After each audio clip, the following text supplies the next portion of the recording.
welcome to Shad Life. I heard this comment the other day during Homey Fall Fest. Everybody's riding just such a wide, vast variety of bikes, and you've got older riders, younger riders, in between, all of that, right? Super cool event. And we were talking about bikes in general and the bike industry, and we were talking about my channel and how I brought up this, bikes are getting too long and all of that.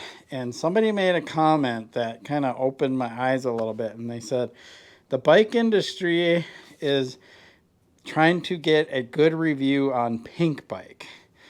I was like, whoa, is that what's really going on, right? I don't know for sure. But if you really think about it, Pinkbike is really big. They do tons of reviews. They're in the Pacific Northwest, which is the hotbed of mountain biking to some, but they've got very specific terrain, rocky, downhill descents, things like that. And it's very unique in that North Shore style riding compared to everywhere else. There's a few other places like it, but in general, 85-90% of mountain biking is not on terrain like that. And that even includes places like Bentonville. Bentonville is nothing like that stuff, right? There might be some, short sections that are like that, but in general, it's not. The upper Midwest here where I live isn't, and the person even made a comment. I wish there would be a bike company that made bikes for the Midwest. Well, I think there are, to be honest. I mean, I'd say Esker's one of them, right? But it was kind of surprising to hear that comment, and I was kind of like, oh yeah, so I'm not the only one, right, that thinks that the bike industry just keeps thinking all bikes more and more, North Shore capable. And is it really? So they can get a good ranking on Pinkbike, and then they can sell more bikes because Pinkbike said this is a good bike or whatever, right? I'll leave that for you to decide. I do want to talk about Haro for a little bit. There's a couple of things they're doing that I really like, and I want to talk about those things.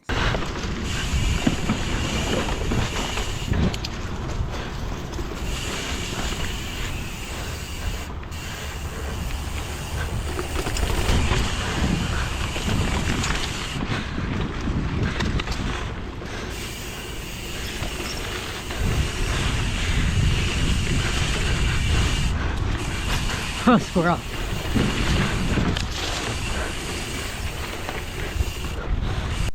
So when I was looking at the Haro website and I was looking at the Saros, the thing I noticed was when I was looking at the geometry, I loved it that when you go through sizing, not only do they just change the reach number and the top tube length and all of that, they also change the chainstay length. And I thought that was super cool. And they just now started putting their full suspension bikes on the website. And I was like, I hope they do the same thing with their full suspension bikes. And boom, they do. As the bike gets bigger, the chainstay length gets longer and the front end gets longer.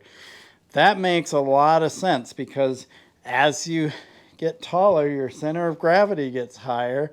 And as your center of gravity gets higher, you want the bike, you kind of want this triangular effect. You want the bike to get longer, right?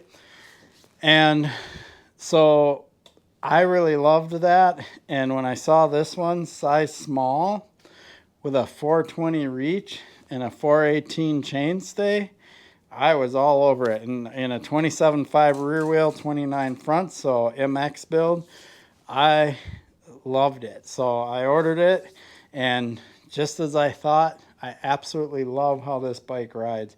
I'm very curious to try one of their full suspension bikes too, because they do the same thing. And I just think that that's the way to do it.